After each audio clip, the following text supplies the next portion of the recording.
Hello everyone, कैसे हैं आप सब। उम्मीद है अच्छे होंगे।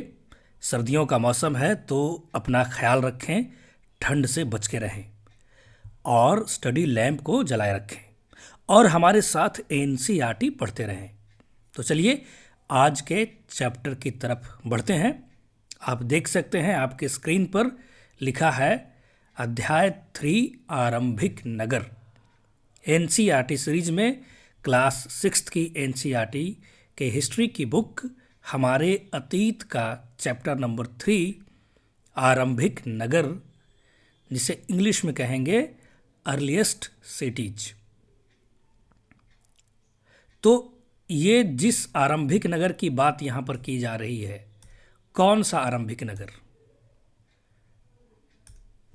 तो जैसा कि ये आरंभिक नगर की बात यहाँ पर जो की जा रही है, यहाँ पर जो नाम दिया गया है आरंभिक नगर, तो ये किस आरंभिक नगर की बात कर रहे हैं? तो इसका जवाब हमें मिल जाता है थोड़ा सा ध्यान देने पर, जब हम अपने पिछले दोनों चैप्टर्स को ध्यान में लाते हैं। तो जैसे कि हमारा पहला चैप्टर था क्या, कब, कहाँ और कैसे, जिसमें हमने जाना था कि मानव जब जंगल में था, मानव जब जंगल में था तो लगभग 20 लाख साल पहले, लगभग 20 लाख साल पहले से लेकर के 12,000 साल पहले तक की जो यात्रा मानव ने पूरी की थी, वो जंगल से निकल करके बाहर की तरफ आए थे, तो उसे हमने पढ़ा था चैप्टर नंबर 1 में। फिर हमने चैप्टर नंबर 2 में पढ़ा था कि वो जंगल से बाहर निकल कर के आ गए, या फिर जंगल में जब वो भोजन का संग्रह कर रहे थे, तो जिसे कहते हैं कि भोजन संग्रह माने खाद्य संग्रह, आखेट यानी कि शिकार। तो इंसानों का जो सफ़र है वो शिकार करने से शुरू होकर के भोजन उत्पादन तक पहुंचा था, और ये सफ़र कोई मामूली नहीं था, क्योंकि यहाँ से इंसान खुद अनाज उपजाना सीख चुका था। मैदानी इलाकों में वो आ चुका था, झोपड़ियाँ बना करके रहना शुरू कर चुका था, और वो फसलों को उपजाना शुरू कर चुका था, जैसे गेहूँ, जौ आदि फसलों को वो उपजाना शुरू कर चुका था। तो यहाँ हमने देखा चैप्टर नंबर 1 में, जब वो बिल्कुल असभ्य अवस्था में था, जंगल में था। फिर देखा चैप्टर नंबर 2 में वो खुद भोजन उत्पादन शुरू कर दिया, खेती करना शुरू कर दिया। यहाँ तक की यात्रा हमने चैप्टर नंबर 1 से 2 में की थी, और आज का हमारा चैप्टर है आरंभिक नगर। अब चैप्टर नंबर 2 में ही पढ़ा था हमने, आरंभिक नगर की जो बात की गई थी उसमें बताया गया था कि वो नगर में आ चुका था। नगर मतलब हड़प्पा सभ्यता के जो नगर थे, जिसमें कि मेहरगढ़ था और कुछ और स्थल थे, वहाँ पर वो आ चुके थे। तो यहाँ पर चैप्टर नंबर 2 में हमें हिंट मिल गया था चैप्टर नंबर 3 का, आरंभिक नगर का। आरंभिक नगर का सीधा मतलब यहाँ पर है हड़प्पा सभ्यता। यहाँ पर आरंभिक नगर कहने का सीधा मतलब आप लोग समझिए हड़प्पा सभ्यता, जिसे कि हम सिंधु घाटी सभ्यता, सिंधु सरस्वती सभ्यता, अन्य सभ्यताओं के नाम से भी जानते हैं, लेकिन एनसीईआरटी बुक में इसे नाम दिया गया है हड़प्पा सभ्यता। तो आज हमारे चैप्टर का जो कोर है वो हड़प्पा सभ्यता के ऊपर केंद्रित है। तो उसके बाद इस चैप्टर को पढ़ने के बाद कुछ महत्वपूर्ण क्वेश्चंस को भी हम करेंगे। तो जिन्हें सीधे क्वेश्चंस देखने हैं वो सीधे अपने वीडियो को 10 मिनट आगे स्किप करके, 15 मिनट आगे स्किप करके सीधे क्वेश्चंस की तरफ देख सकते हैं, और जिन्हें इस चैप्टर को पढ़ना है, समझना है, फिर याद करना है, वो इस वीडियो में कंटिन्यू रहेंगे। तो चलिए शुरू करते हैं आज का हमारा चैप्टर। यहाँ पर देख सकते हैं दो बच्चों की तस्वीर यहाँ पर दी हुई है। एक का नाम है जसपाल और एक का नाम है जसप्रीत। तो सॉरी, जसप्रीत नहीं, हरप्रीत। तो जसपाल और हरप्रीत अपने घर के पास की गली में क्रिकेट खेल रहे थे। उन्होंने देखा कि कुछ लोग खंडहर की तारीफ कर रहे थे। बच्चे खेल रहे थे तो आसपास में लोग एक खंडहर की तारीफ कर रहे थे। उस घर की तारीफ कर रहे थे जिसे बच्चे भूतहा घर कहा करते थे। हर गांव में कोई ना कोई एक ऐसा पुराना घर होता ही है जिसमें लोग रहते नहीं हैं, वो काफ़ी पुरानी बिल्डिंग होती है और बच्चे सोचते हैं कि उसमें भूत रहते हैं। ओके, तो एक ने कहा इसकी वास्तुकला देखो, यहाँ पर शब्द है वास्तुकला। क्या आपने कहीं लकड़ी पर इतनी सुंदर नक्काशी देखी है? दूसरी महिला ने कहा। हमें मंत्री जी को पत्र लिखकर कहना चाहिए कि इस खूबसूरत घर को सुरक्षित रखने के लिए इसकी मरम्मत कराने की व्यवस्था करें। यह सब सुनकर जसपाल और हरप्रीत सोचने लगे कि इस पुराने खंडहर से लोगों का इतना लगाव क्यों हो सकता है। तो ये थी हमारी कहानी। अब पुराने खंडहर से लगाव क्यों हो सकता है ये तो बच्चों को पता नहीं है, लेकिन आप सब तो बड़े हो चुके हैं और वैसे तो ये क्लास 6 में ही पढ़ने का था, हम सबको पढ़ने के लिए दिया गया था, लेकिन ना तो हमें अच्छे से पढ़ाया गया और ना हमने अच्छे से पढ़ा, ना किसी ने बताया। तो चलिए, देर आए दुरुस्त आए, आज हम लोग शुरू करते हैं कि पुराने खंडहरों का महत्व क्या होता है, उनसे लोगों को लगाव क्यों होता है। यानी कि आज हम सुनेंगे कहानी। किसकी कहानी? हड़प्पा की कहानी, हड़प्पा सभ्यता की कहानी। तो चलिए शुरू करते हैं। अक्सर पुरानी इमारत की कहानी बताती है, अक्सर पुरानी इमारत अपनी कहानी बताती है। ठीक है, लगभग 150 साल पहले जब पंजाब में पहली बार रेलवे लाइनें बिछाई जा रही थी तो इस काम में जुटे इंजीनियरों को अचानक हड़प्पा पुरा स्थल मिला, जो आधुनिक पाकिस्तान में है। पंजाब का इलाका अब जो जहाँ पर ये मिला था उसका अधिकांश इलाका अब पाकिस्तान पंजाब में पड़ता है। याद रखें, पंजाब स्टेट भारत में नहीं है बल्कि पाकिस्तान में भी है, और वहाँ पर भी जो स्टेट है उसका नाम पंजाब ही है। तो उन्होंने सोचा कि यह ऐसा खंडहर है जहाँ से अच्छी ईंटें मिलेंगी। यह सोचकर वे हड़प्पा के खंडहरों से हजारों ईंटें उखाड़ ले गए, जिससे उन्होंने रेलवे लाइनें बिछाई। इससे कई इमारत पूरी तरह से नष्ट हो गई। तो हुआ यूँ कि जब अंग्रेज़ों के ज़माने में रेलवे लाइन बिछाई जा रही थी तो वहाँ पर पंजाब में रेलवे लाइनों को बिछाने के लिए जब मिट्टी खोदा जा रहा था, जब ऊंचा बनाया जा रहा था उस पर लाइन बिछाने के लिए, तो वहाँ पर कुछ ईंटों का एक ढेर सारा ढेर मिला उन्हें। तो उन्हें लगा कि अरे अच्छी खासी ईंटें हैं, इसका इस्तेमाल लाइनें बिछाने में हम कर सकते हैं। तो बहुत सारी ईंटें तो उन्होंने उखाड़ करके लाइनों बिछाने में लगा दिया। लेकिन बाद में कुछ लोग और समझदार लोग वहाँ पहुँचे तो उन्हें पता चला, अरे यार ये कोई मामूली ईंटें नहीं हैं, ये तो लगभग 5000 साल पुरानी ईंटें हैं, ये बहुत पहले की सभ्यता है। यहाँ पर मैं एक छोटी सी बात और ऐड कर दूँ। आजकल हमारे देश में ऐसा माहौल है कि लोग बार बार कहते हैं कि ये बुरे वो बुरे ऐसे बुरे। हम बहुत महान थे, निश्चित रूप से हम भारतीय पहले बहुत महान थे, लेकिन हमें अंग्रेज़ों की महानता को भी मानना चाहिए। वो अंग्रेज ही थे जिन्होंने हड़प्पा सभ्यता की खोज की, उस पर रिसर्च किया और हमें बताया कि हम कितने महान थे। सिर्फ हवाई बातों से महान कोई देश नहीं बनता। उन्होंने फैक्ट के साथ बताया कि 5000 साल पहले जो सभ्यता भारत में थी वैसी सभ्यता उस समय पूरे विश्व में कहीं नहीं थी। तो सबसे बड़े भाई हम हुए, या फिर कहें तो सबसे बड़ी बहन हम हुए। तो हम दुनिया के अग्रज हैं, यानी कि हम यानी कि भारत। चलिए, बहुत बड़ाई हो गई देश की, अब आगे बढ़ते हैं। तो इसके बाद यूँ कहानी बढ़ती है। उसके बाद लगभग 80 साल पहले पुरातत्वविदों ने इस स्थल को ढूंढा और तब पता चला। कब पता चला? रेलवे लाइनें बिछाई जा रही थी 19वीं शताब्दी में, और इस स्थल के बारे में रिसर्च हुआ 20वीं शताब्दी में, 1921 के आसपास में। ठीक है, जब महात्मा गांधी भारत में असहयोग आंदोलन की शुरुआत कर रहे थे या चल रहा था, तो उस समय ही इसके आसपास ये खोजा गया था। वो कहानी जब सिंधु घाटी सभ्यता को हम लोग किसी और बुक में पढ़ेंगे तब मैं आपको बताऊंगा। शॉर्टकट में यहाँ बताता हूँ कि उस वक्त भारत में जो एक ASI एक संगठन होता है, ASI, A for archaeological, S for survey and I for India. तो एक ऑर्गेनाइजेशन था आर्कियोलॉजिकल सर्वे ऑफ इंडिया, भारतीय पुरातत्व सर्वेक्षण। इसके जो हेड थे उस समय उनका नाम था अलेक्जेंडर कनिंघम, अलेक्जेंडर कनिंघम। तो इन्हें जब पता चला इस स्थल के बारे में तो उन्होंने इसकी खोजबीन की, रिसर्चर्स को भेजा और वहाँ पर जाकर के फिर बहुत सारी रिसर्च की गई, तब जाकर के इस सभ्यता के बारे में हमें डिटेल में पता चलना शुरू हुआ, क्योंकि अभी भी इस पर रिसर्च जारी है। इस सभ्यता में जो कुछ मिला है उसमें से कुछ लिखी हुई लिपियां जो मिली है उन्हें अभी तक नहीं पढ़ा गया। ओह, मैं कुछ फास्ट जा रहा हूँ, चलिए चैप्टर के हिसाब से आगे बढ़ते हैं। तो यहाँ पर यह है बाद में मिलने वाली इस तरह की, हाँ एक सेकेंड।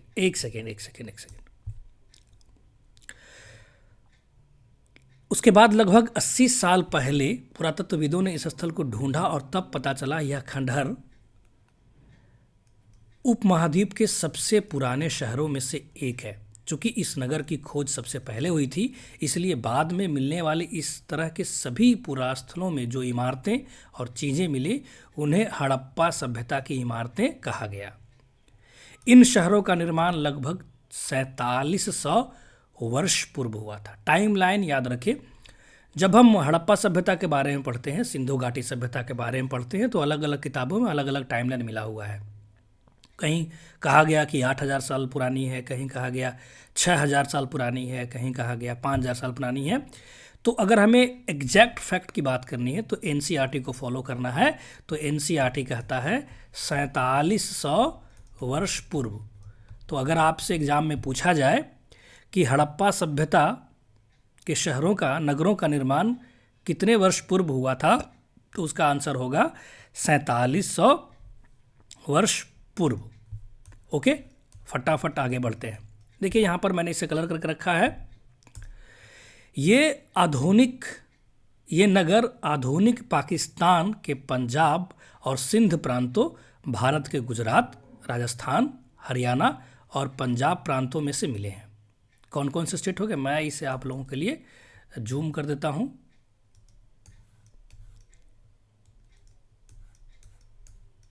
देखिए यहां पर क्या कहा जा रहा है। ये नगर आधुनिक पाकिस्तान के पंजाब और सिंध प्रांतों, पंजाब में 2 स्टेट जो है पंजाब और सिंध, पाकिस्तान में 2 स्टेट पंजाब और सिंध, भारत के गुजरात, राजस्थान, हरियाणा और पंजाब प्रांतों में मिले हैं। ठीक है, इन सभी स्थलों से पुरातत्वविदों को अनोखी वस्तुएं मिली हैं, जैसे मिट्टी के लाल बर्तन जिस पर काले रंग के चित्र बने थे, पत्थर के बाट मतलब समझते हैं हम लोग, मगही में बोलते हैं बटखारा, जैसे कि मापतौल किया जाता है, मुहरे, मनके, तांबे के उपकरण और पत्थर के लंबे ब्लेड आदि। तो ये सब कुछ मिला है कहाँ से, पाकिस्तान के पंजाब और सिंध क्षेत्र से, और भारत की बात करें तो गुजरात, राजस्थान, हरियाणा और पंजाब में। अब इन एरिया को देख लेते हैं कि ये एरिया कौन कौन से हैं। मैं इसे थोड़ा सा जूम आउट करता हूँ आपके लिए। देखिए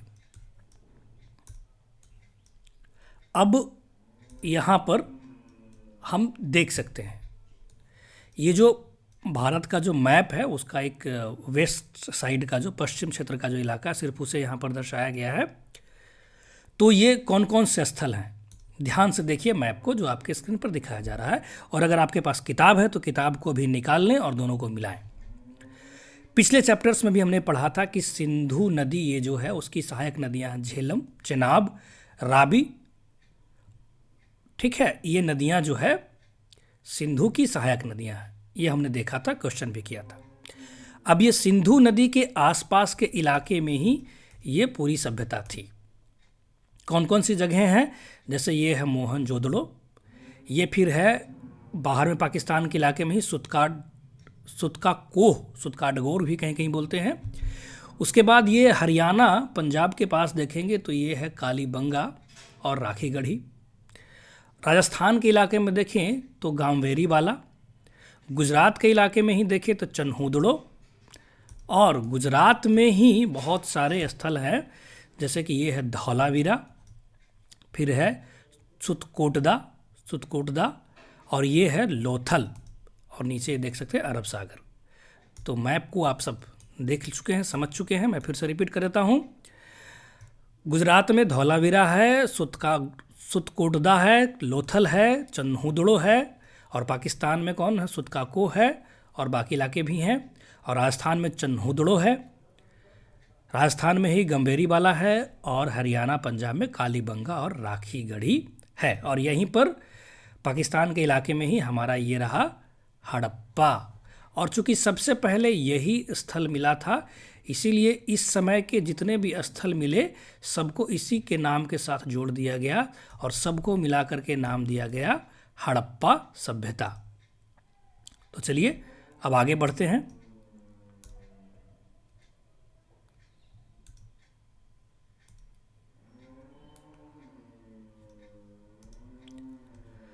अब देखिए, कुछ नगरों के नगर दुर्ग में कुछ खास इमारतें बनाई गई थी। अब जो वहाँ पर उस समय के लगभग 4700 वर्ष पूर्व के जो स्थल मिले हैं, प्राचीन स्थल मिले हैं, तो उसके बारे में जो कुछ बताया जा रहा है वो देखिए, ध्यान से सुनिएगा। कुछ नगरों के दुर्ग में कुछ खास इमारतें बनाई जाती थी। ठीक है, मिसाल के तौर पर मोहनजोदड़ो में खास तालाब बनाया गया था। मोहनजोदड़ो में खास तालाब बनाया गया था जिसे पुरातत्वविदों ने महान स्नानागार कहा है। ध्यान रखेंगे, महान स्नानागार मोहनजोदड़ो। और यहाँ पर एक जो शब्द आ रहा मोहनजोदड़ो, मुझे लगता है कि आप सभी को इसका मतलब पता है कि मोहनजोदड़ो का अर्थ क्या होता है। और अगर आपको इसका अर्थ पता है तो कमेंट करके वीडियो में ज़रूर बताएं कि मोहनजोदड़ो का अर्थ क्या होता है। चलिए अब आगे बढ़ते हैं। अब इसमें बाकी और कहानियाँ दी गई है कि तालाब को बनाने के लिए जो है ईंट और प्लास्टर का इस्तेमाल किया गया था और चारकोल की परत चढ़ाई गई थी कि पानी लीक ना हो। ये हमारे लिए उतना इम्पोर्टेंट अभी नहीं है। अब फटाफट आगे बढ़ते हैं एग्ज़ाम के व्यू से। चलिए, कालीबंगा और लोथल जैसे अन्य नगरों में अग्निकुंड मिले हैं। अग्निकुंड कहाँ मिले हैं? तो कालीबंगा और लोथल जैसे नगरों में। और कालीबंगा और लोथल जो है ये दोनों नगर कहाँ कहाँ है वर्तमान समय में देखें तो कालीबंगा तो आपका हो जाता है कहाँ? कालीबंगा आपका हो जाता है यहाँ हरियाणा के आसपास, पंजाब के आसपास, दिल्ली के आसपास में। लेकिन लोथल कहाँ है आपका? तो लोथल है गुजरात में। ठीक है, तो इन दोनों जगहों पर भी जो है अवशेष मिले हैं किसके? अग्निकुंड के। और जहाँ अग्निकुंड होगा तो अग्निकुंड का इस्तेमाल मान के चलिए कि यज्ञ के लिए, पूजा करने के लिए किया जाता होगा। तो याद रखने का ट्रिक यहाँ पर हो जाए कि अग्निकुंड जहाँ होगा वहाँ पर पूजा होगी, जहाँ पर पूजा होगी वहाँ पर देवी की पूजा होगी। और देवी की बात करें तो हमें काली देवी का तो ध्यान आएगा ही। तो काली देवी की पूजा अग्निकुंड से कहाँ होती थी? लोथल में और कालीबंगन में। ओके, अब यहाँ पर नेक्स्ट है कि हड़प्पा और मोहनजोदड़ो, हड़प्पा और मोहनजोदड़ो और लोथल जैसे कुछ नगरों में बड़े बड़े भंडार गृह मिले हैं। भंडार गृह करने का मतलब क्या हुआ? जहाँ पर सामानों को इकट्ठा रखा जाता था, खास तौर से अनाजों को इकट्ठा रखा जाता था। यहाँ पर आप देख सकते हैं महान स्नानागार का चित्र यहाँ पर दिया हुआ है। ये जो तालाब जो नहाने के लिए बनाया गया था उसका चित्र यहाँ पर दिया गया है, जो उस समय मिला था उसकी फ़ोटो यहाँ पर है।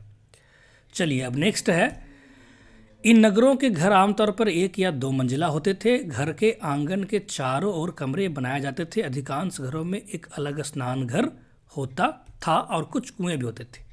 मान लीजिए कि ये रहा घर, तो घर का डिजाइन कैसा होगा कि घर का डिजाइन होगा यहाँ पर कि बीच में रहेगा आंगन और चारों तरफ रहेंगे कमरे। अभी भी बहुत सारे घर पुराने गांव में देखेंगे इस तरह के बने हुए आपको मिल जाएंगे। और घर के कोने में कुआं भी होता था। ठीक है, और कुएं के पास में एक स्नान करने के लिए बाथरूम भी होता था। चलिए, कई नगरों में ढके हुए नाले थे, इन्हें सावधानी से सीधी लाइनें बनाया जाता था। अब जो नाले बनाए जाते थे वो बड़े बड़े कमाल के थे। मैं यहाँ पर ड्रॉ करने की कोशिश करता हूँ आपके लिए कि जैसे कि आप मान के चलिए कि ये रहा सड़क और ये सड़क का क्रॉसिंग। ठीक है, तो इस तरह से सभी जगहों पे घर बनाए थे। इधर इधर घर बना हुआ है, इधर घर बना हुआ है, इधर घर बना हुआ, इधर घर बना हुआ है। और इसी तरह से बीच में सड़क के इसमें नाले जा रहे हैं और नाले चौकोर इस तरह से कटते थे और काफ़ी चौड़ी चौड़ी सड़कें हुआ करती थी। ठीक है। और नाले की साफ सफाई के लिए ऊपर से ढक्कन भी लगाया गया था उनके ऊपर, ताकि मैन होल जिसको बोलते हैं, ताकि उसे साफ भी रखा जा सके।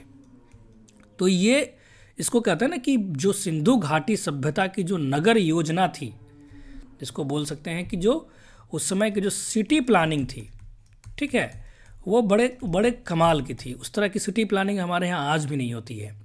आज के समय में देखें, हल्की सी बारिश हुई नहीं कि सारा का सारा पानी पूरे शहर में फैल जाता है, क्योंकि जो ड्रेनेज सिस्टम है, पानी के जो निकास की जो व्यवस्था है, वो बहुत अच्छी हमारे यहाँ नहीं है।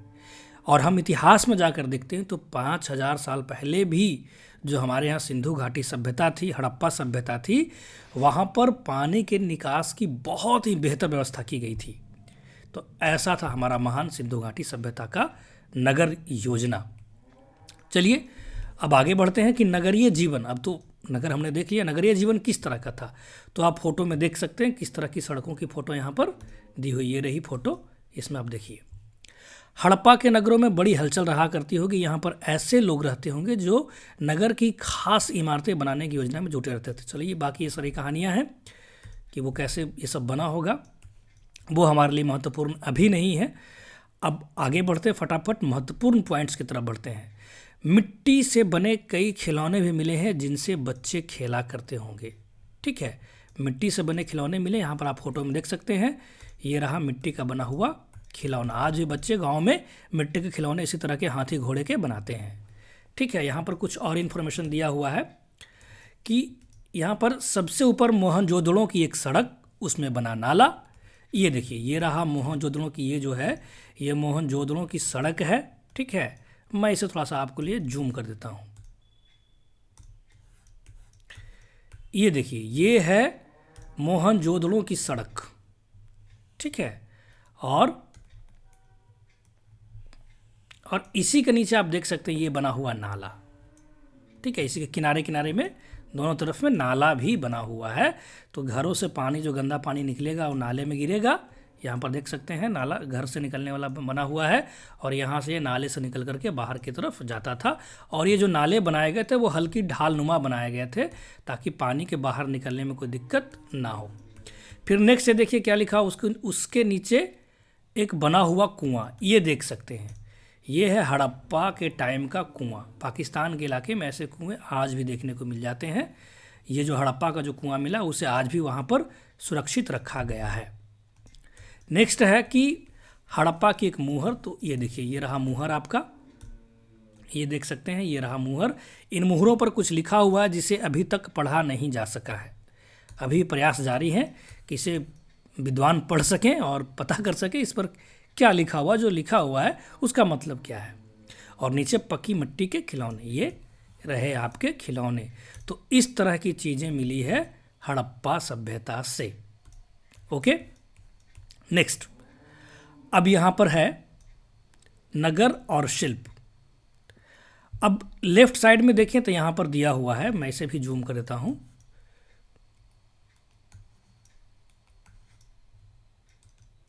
ये देखिए, ये जो कपूर की आकृति का जो दिख रहा है, कपूर के टुकड़े ऐसा दिख रहा है, ये है बाट। बाट मतलब हम लोग मगही में बोलते हैं बटखारा। ये उस समय का बाट है। ये जो है ये बटखारा है। इससे वस्तुओं को तौला जाता था। गेहूं के बदले धान, धान के बदले गेहूं, या फिर इसके बदले कुछ और चाहिए तो इन्हीं पत्थरों से तौल करके मापन किया जाता था। और ये किस चीज़ के बने होते थे? ये जो पत्थर जो होते थे इन्हें चर्ट पत्थर से बनाया गया था। याद रखें, चर्ट। क्वेश्चन, ये क्वेश्चन यूपीएससी लेवल का क्वेश्चन है। इस तरह के पॉइंट्स वाले क्वेश्चन यूपीएससी के प्रीलिम्स एग्जामिनेशन में पूछा जाता है कि चर्ट क्या होता। सिंधु घाटी सभ्यता में बाट किस पत्थर के बने होते थे? तो उसमें पॉइंट दिया रहा है कि सिंधु घाटी सभ्यता में बाट चर्ट पत्थर के बने होते थे, या फिर किसी और पत्थर का नाम लिख दिया जाएगा। तो यहाँ पर याद रखना है कि सिंधु घाटी सभ्यता में जो बाट बने होते थे वो चर्ट पत्थर के बने हुए होते थे। चलिए मैं इसे जूम आउट कर देता हूँ और आगे बढ़ते हैं। ठीक है, और बाकी अन्य चीज़ें भी वहाँ पर बनाई जाती थी। यहाँ पर आप देख सकते हैं एक तस्वीर है जिसके बारे में कहा जाता है कि या तो कोई संत या पुरोहित की तस्वीर है, और इसने जो कपड़े पहन रखे हैं उस पे बड़े सुंदर आकृति में ये गोल गोल ये चित्र जो बना हुआ है, फूल पत्ती जो बना हुआ है, तो इससे अनुमान लगाता है कि उस समय का या तो कोई राजा होगा या पुजारी होगा या कोई और होगा, कोई ना कोई महत्वपूर्ण व्यक्ति ही होगा जिसकी ये मूर्ति बनाई हुई है। आप इसकी दाढ़ी को देख सकते हैं, कितने स्टाइल से सजी हुई दाढ़ी यहाँ पर बनाई हुई है। चलिए अब यहाँ पर अगला जो हमारे काम का इन्फॉर्मेशन है वो है संभवतः 7000 साल पहले मेहरगढ़ में कपास की खेती होती थी। तो अगर क्वेश्चन आपसे पूछा जाए कि प्राचीन भारत में सबसे पुराने कपास की खेती के सबूत अवशेष कहाँ मिले हैं, तो उसका आंसर होगा मेहरगढ़। चलिए अब फटाफट आगे बढ़ते हैं। अब यहाँ पर एक टर्म है, फिर आ गया यूपीएससी डिजाइन का इंफॉर्मेशन। यहाँ पर दिया हुआ फ्यांस। अब पूछेगा यूपीएससी में क्वेश्चंस के जो आंसर्स होंगे उसमें एक पॉइंट में दिया रहेगा कि फ्यांस इससे बना होता था, उससे बना होता था, तो उसका सही आंसर कुछ यूँ होगा कि फ्यांस जो है, जैसे कि पत्थर और शंख जो है वो प्राकृतिक तौर पर पाए जाते हैं, ठीक है, बट ये जो होता है कि फ्यांस को कृत्रिम रूप से बनाया जाता था, इंसान खुद बनाते थे उसे, बालू या स्फटिक पत्थरों के चूर्ण को गोंद में मिलाकर उनसे वस्तुएं बनाई जाती थी, ठीक है। मैं फिर से रिपीट करता हूं, बालू, ठीक है, स्फटिक के पत्थरों के चूर्ण को गोंद में मिलाकर उनसे वस्तुएं बनाई जाती थी। उसके बाद उन वस्तुओं पर एक चिकनी परत चढ़ाई जाती थी। इस चिकनी परत के रंग प्रायः नीले या हल्के समुद्री रंग के होते थे। फ्यांस से मनके, चूड़ियाँ, बाले और छोटे बर्तन बनाए जाते थे। तो इस तरह का थोड़ा सा सॉफ्ट टाइप का पत्थर हो गया, वो फ्यांस होता था, उससे मूर्तियाँ बनती थी और बाकी चूड़ियाँ भी बनाई जाती थी। चलिए आगे बढ़ते हैं। अब कच्चे माल की खोज। अब देखिए सिंधु घाटी सभ्यता में, हड़प्पा सभ्यता में बहुत कुछ बनता था, तो उन वस्तुओं को बनाने के लिए कच्चे माल की ज़रूरत होती थी। तो कच्चे माल का जो अधिकांश ज़रूरत का सामान था वो तो खेती बाड़ी से मिल जाता था, पशुपालकों द्वारा मिल जाता था, लकड़ी है या कुछ और चीज़ें हैं वो मिल जाता था। लेकिन कुछ कुछ वैसी चीज़ें थी जिन्हें बाहर से या फिर कहें तो दूर दूर से भी मंगाया जाता था, जैसे कि तांबा, लोहा, सोना, चांदी और बहुमूल्य पत्थर। तो ये वस्तुएं कहाँ से मंगाई जाती थी, आइए आगे पढ़ते हैं, समझते हैं और याद रखते हैं। चलिए, हड़प्पा के लोग तांबे का आयात संभवतः आज के राजस्थान से करते थे। कहाँ से करते थे? राजस्थान से। कॉपर जो है उसका आयात करते थे राजस्थान से। यहाँ तक कि पश्चिम एशियाई देश ओमान से भी तांबे का आयात किया जाता था। जो भारत का जो पश्चिम का इलाका है उधर का ही एक देश है ओमान, अरब सागर के साइड में, अरेबियन कंट्रीज में ही है। ओमान एक देश है, वहाँ से भी तांबे आयात किए जाते थे। कांसा बनाने के लिए तांबे के साथ मिलाई जाने वाली धातु टिन का आयात आधुनिक ईरान और अफगानिस्तान से किया जाता था। कांसा। अब ब्रॉन्ज बनाने के लिए कॉपर में जो है थोड़ा सा टिन मिलाना पड़ेगा, तब जा कर के बनेगा। तो कॉपर में टिन मिलाने के लिए, कांसा बनाने के लिए कॉपर में टिन मिलाने के लिए, तांबे में टिन मिलाने के लिए टिन कहाँ से मंगाया जाता था? तो वो ईरान से और अफगानिस्तान से मंगाया जाता था। अब नेक्स्ट है सोना। सोना कितना सोना है, सोने जैसा मेरा मन, इतना ही गाऊंगा, इससे आगे नहीं। तो सोना बहुत महत्वपूर्ण है, हर किसी को सोना बहुत पसंद है। मेरा मतलब वो 8 घंटे 10 घंटे सोने वाले से नहीं है, मेरा मतलब है गोल्ड से, ठीक है। और गोल्ड को केमिस्ट्री में केमिकल फॉर्मूले में क्या कहते हैं? AU से संकेत देते हैं, ऑरम, ऑरम यानी कि गोल्ड। तो गोल्ड का आयात कहाँ से होता था? तो गोल्ड हाल ही में एक बहुत ही सुपर डुपर हिट फिल्म आई है, 2 पार्ट आ चुका उसका नाम है KGF।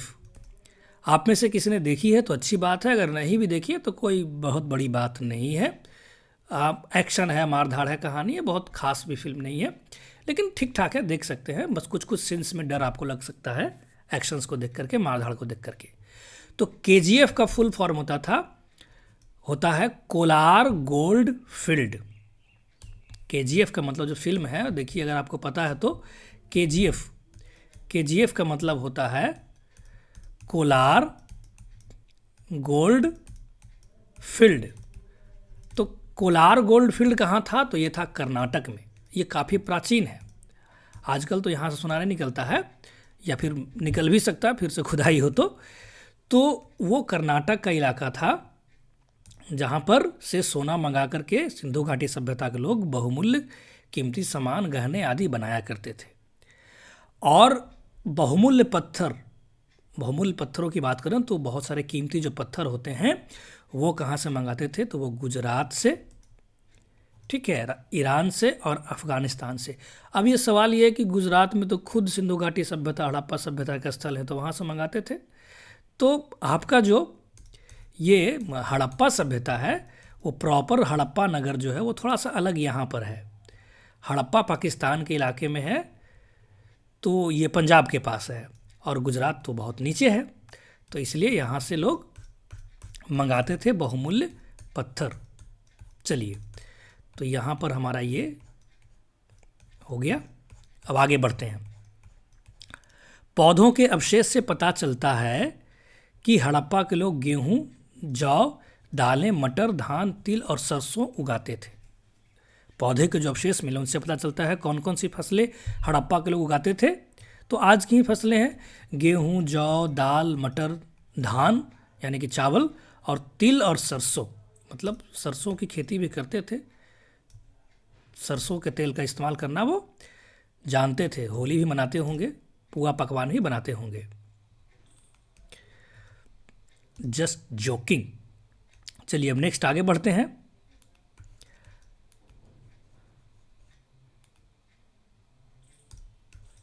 हड़प्पा के लोग गाय, भैंस, भेड़ और बकरियां पालते थे। खेती की तो बात हो गई कि वो धान चावल उगाते थे, गेहूं उगाते थे, जौ उगाते थे, सरसों उगाते थे, तिल उगाते थे। लेकिन किन जानवरों को पालते थे? तो वो थे गाय, भैंस, भेड़ और बकरियां। इन सबको पालते थे। बस्तियों के आसपास तालाब और चारागाह होते थे, लेकिन सूखे महीने मवेशियों को, झुंडों को चारा पाने की तलाश में दूर दूर तक ले जाया जाता था। खैर, और ये यहाँ पर आप देख सकते हैं कि ये एक सिंग है, पता नहीं सिंग, नहीं, ये मिट्टी का बना हुआ हल है। ये जो आप फोटो देख रहे हैं ये मिट्टी का बना हुआ हल का फॉल है खेती करने के लिए। अब देखिए, अब गुजरात में यहाँ पर दिया हुआ है कच्छ के इलाके में खादिर बेत एक जगह का नाम है के किनारे धौलावीरा नगर बसा था। ठीक है, गुजरात में धौलावीरा नगर बसा था। वहाँ पर साफ पानी मिलता था और ज़मीन उपजाऊ थी। जहाँ हड़प्पा सभ्यता के कई नगर 2 भागों में विभक्त थे, वहीं धौलावीरा के नगरों को 3 भागों में बांटा। ये बहुत ही महत्वपूर्ण तथ्य यहाँ पर है कि हम देखते हैं कि जो हड़प्पा सभ्यता का जो ज़्यादातर स्थल मिले हैं वहाँ पर नगर 2 भागों में बटे हुए मिलते थे। एक ऊंचा इलाका होता था और एक नीचा इलाका होता था। ठीक है, मतलब एक बाउंड्री बीच में होती थी, और एक ऊंचा इलाका होता था, ऊंचाई पर बने हुए घर होते थे, और दूसरा नीचे ज़मीन, मतलब थोड़ा सा इसके तुलना में कम ऊंचे जगहों पर बने हुए घर मिलते हैं। लेकिन जो धौलावीरा स्थल है यहाँ पर 3 भागों में बंटा हुआ है। ठीक है, इसके हर हिस्से के चारों ओर पत्थर की ऊंची ऊंची दीवार बनाई गई थी। ठीक है, इसके अंदर जाने के लिए बड़े बड़े प्रवेश द्वार थे। नगर में एक खुला मैदान भी था जहां सार्वजनिक कार्यक्रम आयोजित किया, खेल कूद होता होगा, लोग मनोरंजन के लिए वहां पर जाते होंगे। चलिए अब आगे बढ़ते हैं। गुजरात की खंभात की खाड़ी में मिलने वाली साबरमती की एक उपनदी के किनारे बसा लोथल नगर ऐसे स्थान पर बसा था जहां कीमती पत्थर जैसा कच्चा माल आसानी से मिलता था। गुजरात की खंभात की खाड़ी में मिलने वाली जो एक साबरमती नदी है, उसकी एक उपनदी है, तो उसके किनारे बसा था लोथल ऐसे जगह पर बसा था जहां पर कीमती पत्थर मिलते थे, आसानी से मिलते थे। अब नेक्स्ट यहाँ पर एक आप फोटो देख सकते हैं जो कि एक बंदरगाह की फोटो है, लोथल का बंदरगाह। ठीक है, लोथल का बंदरगाह, यह बड़ा तालाब था जहाँ पर समुद्र से आने वाली नावें रुकती होंगी और यहाँ पर सामानों को उतारा चढ़ाया जाता होगा। अगर क्वेश्चन पूछा जाए कि हड़प्पा सभ्यता में बंदरगाह कहाँ था, तो उसका आंसर होगा लोथल। चलिए फटाफट आगे बढ़ते हैं। यहाँ पर देखिए मुद्रा या फिर मुहर, मुद्रा या मुहर का एक फोटो यहाँ पर दिया हुआ है, ठीक है। अब ये मुद्रा और मुहरें क्यों बनाई जाती थी, तो व्यापारी लोग जो व्यापार करने के लिए सामान पैक करके ले जाते थे, तो उनकी सुरक्षा के लिए कि अगर उस पर मुहर बंद किया हुआ है और वो टूटा हुआ नहीं, इसका मतलब ये हुआ कि सामान सही है, उसके साथ छेड़छाड़ नहीं की गई है। अब यहाँ पर आकर के हमारा ये चैप्टर ख़त्म हो जाता है। बाकी एक कहानी दी हुई है छोटी सी, कि कहानी नहीं है कि इस सभ्यता का अंत कैसे हुआ, इसके बारे में बहुत सारी बातें हैं। बहुत सारे लोगों का बहुत कुछ मानना है। कुछ लोगों का मानना है कि जनसंख्या काफ़ी बढ़ गई थी तो ये प्रॉब्लम हुआ। कुछ लोगों का मानना है कि बाढ़ आ गई थी। कुछ लोगों का मानना है कि विदेशी आक्रमणकारी आए थे। तो ये सब हम लोग आगे किसी अन्य चैप्टर में पढ़ेंगे। फिर यहाँ पर आप देख सकते हैं नील नदी के किनारे बसे हुए देश मिस्र के पिरामिड की तस्वीर यहाँ पर देखने को मिल रही है और हमारा ये चैप्टर यहाँ पर ख़त्म हो जाता है। तो महत्वपूर्ण सवालों की तरफ बढ़ने से पहले कुछ इसी चैप्टर में, इसी किताब में दिए हुए सवालों को देख लेते हैं क्या कुछ दिया हुआ है। जैसे कि इसमें सुमेल करने के लिए दिया हुआ तांबा, तो तांबा कहाँ से मंगाता था? सिंधु घाटी सभ्यता के जो लोग थे वो तांबे का आयात कहाँ से किया करते थे? तो तांबे का आयात किया करते थे राजस्थान से। सोना, तो सोना मैंने बताया था KGF फिल्म के बारे में, कोलार गोल्ड फील्ड कर्नाटक से सोना मंगाया जाता था। टीन मंगाया जाता था ये अफ़गानिस्तान से, और बहुमूल्य पत्थर गुजरात से। तो ये रहा हमारा चैप्टर। और अब आइए मैंने कुछ जो क्वेश्चंस प्रिपेयर किए हैं इस चैप्टर से जुड़े हुए महत्वपूर्ण, फटाफट 2 मिनट में उसे देख लेते हैं। चलिए, तो पहला सवाल ये है कि हड़प्पा सभ्यता कितनी पुरानी है।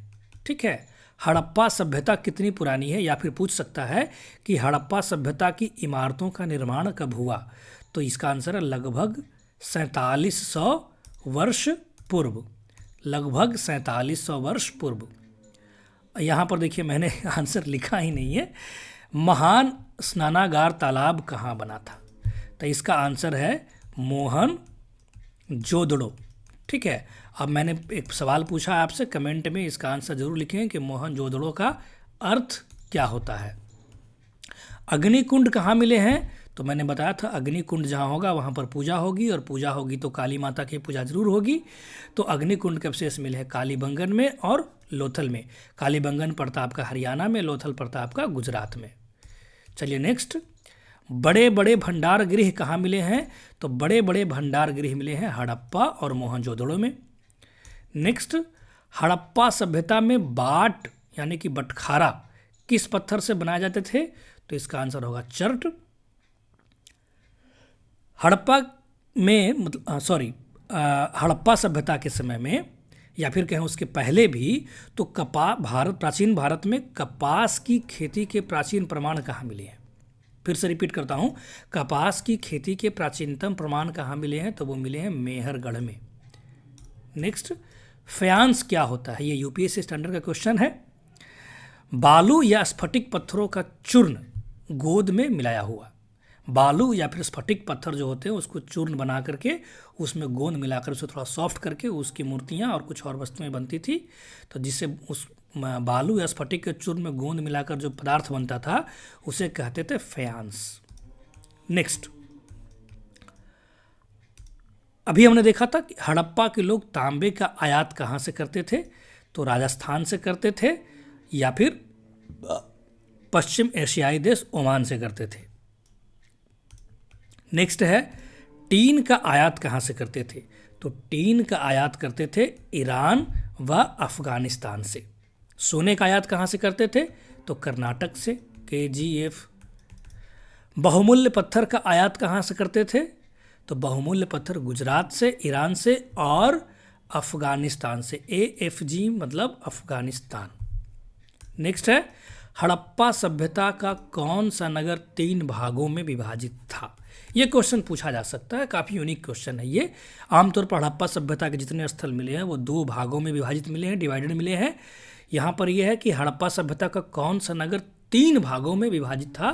तो इसका आंसर है गुजरात में स्थित धौलावीरा। नेक्स्ट, हड़प्पा सभ्यता में बंदरगाह कहाँ था? बंदरगाह कहाँ था? तो वो था लोथल में। और next, last but not list, Harappa सभ्यता में जो मनके मिले हैं उनको बनाने का जो काम है वो कहाँ होता था? तो वो भी होता था लोथल में। तो ये था हमारा आज का चैप्टर आरंभिक नगर। आरंभिक नगर का सीधा मतलब हड़प्पा सभ्यता।